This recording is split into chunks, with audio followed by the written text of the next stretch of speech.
कभी आपने जंगल को दूर से देखा है और लगा हो कि वहाँ पर आग लग गई है, पर जब पास जाते हैं तो पता चलता है वो आग नहीं, पलाश के फूल हैं। हेलो एवरीवन, आज हम बात करने वाले हैं एक ऐसे पेड़ की जो जब खिलता है तो लगता है जैसे जंगल में आग लग गई हो। जी हाँ, मैं बात कर रही हूँ पलाश के फूल की या टेसू के फूल की।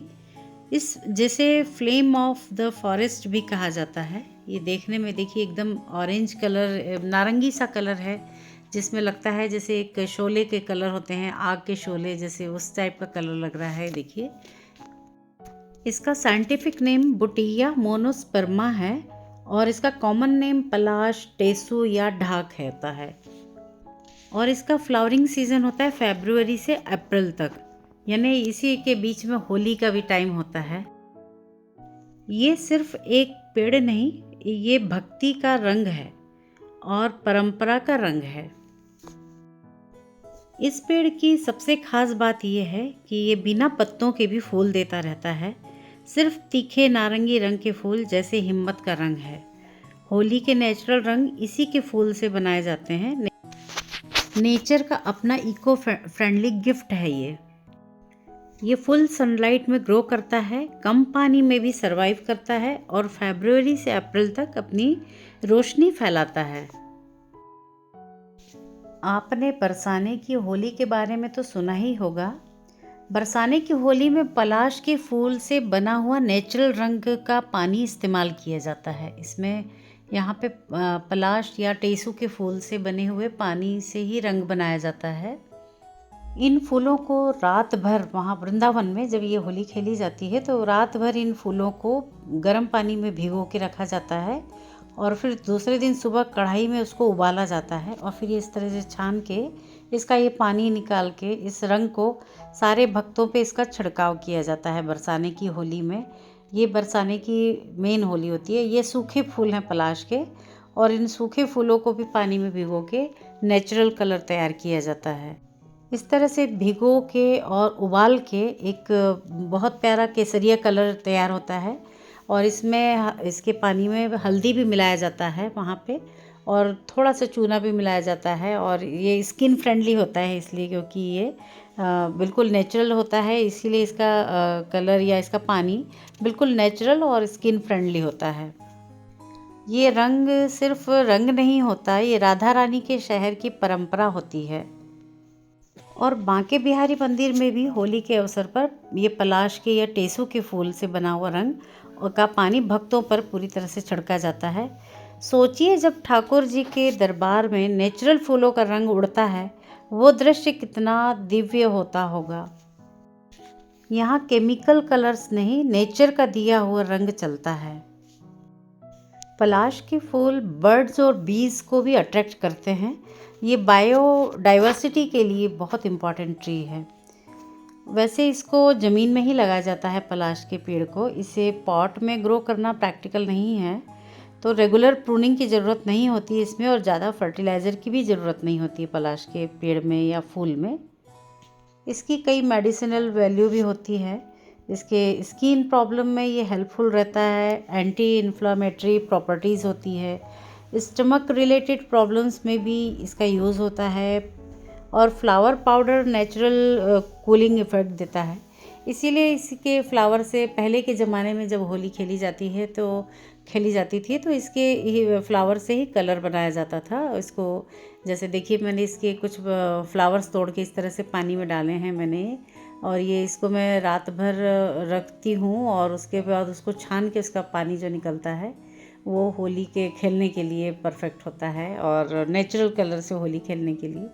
तो ये देखिए कितने नारंगी रंग के, एकदम इतना फ्लेम की कलर का कलर है, इतना सुर्ख कलर है ये।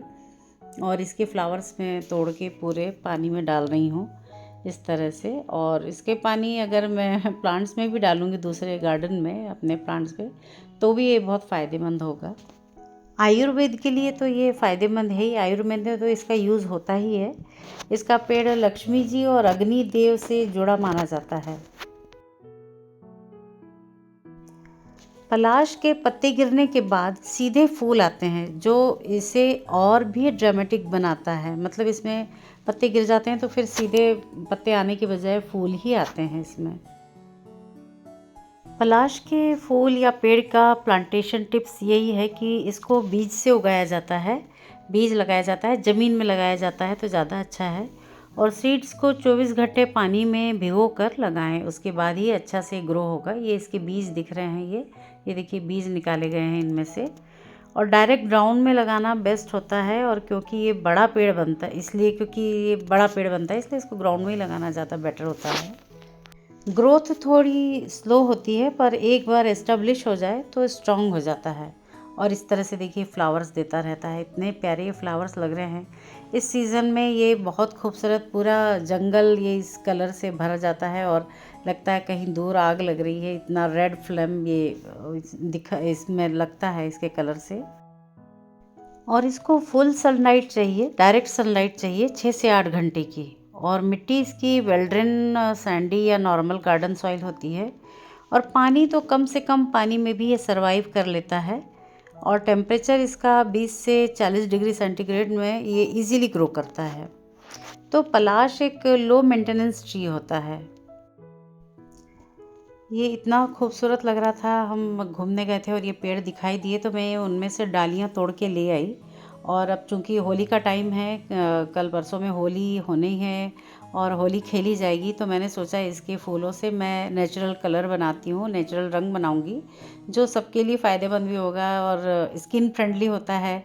तो इससे तो बल्कि ये इसका देखिए पानी कितना कलर बदल गया है, मैंने इसको रात भर भिगो के रखा था, तो ये बल्कि इससे फ़ायदा करेगा शरीर को।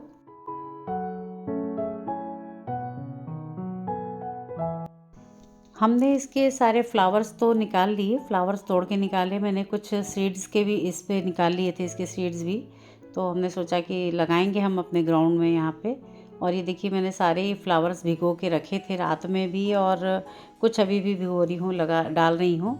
और इसके जो कलर, इससे नेचुरल कलर तैयार हो रहा है, इसको मैं छान के ये अलग कर लूँगी इसका पानी। और जो बचे हुए जो फ्लावर हैं इनको फिर उबाल लूँगी, थोड़ा सा उबाल के इसका पानी निकाल के। और होली के लिए हम ये पानी तैयार, इसका रंग तैयार कर लेते हैं। अभी तो ये थोड़ा सा लाइट लग रहा है, इसमें थोड़ा सा हल्दी मिलाएंगे तो ये नेचुरल कलर हो जाएगा और स्किन फ्रेंडली रहेगा। तो देखिए कितना अच्छा मैंने इसका कलर तैयार कर लिया है। और फ्री का कलर है, सस्ता और फ्री का, और नेचर फ्रेंडली कलर है, स्किन फ्रेंडली कलर है। तो अगली बार जब होली आए तो आप वृंदावन या बरसाने जाइए और केसरिया रंग का पानी उड़े तो याद रखिए वो सिर्फ रंग नहीं, पलाश का आशीर्वाद है। पलाश या टेसू का रंग भक्ति का रंग है, प्रेम का रंग है और शुद्धता का प्रतीक है। अगर आपको नेचर और भक्ति की ऐसी कहानियाँ पसंद हैं तो चैनल को सब्सक्राइब करना मत भूलिए और लाइक और कमेंट ज़रूर करिए। Thanks for watching. मिलते हैं अगले वीडियो में।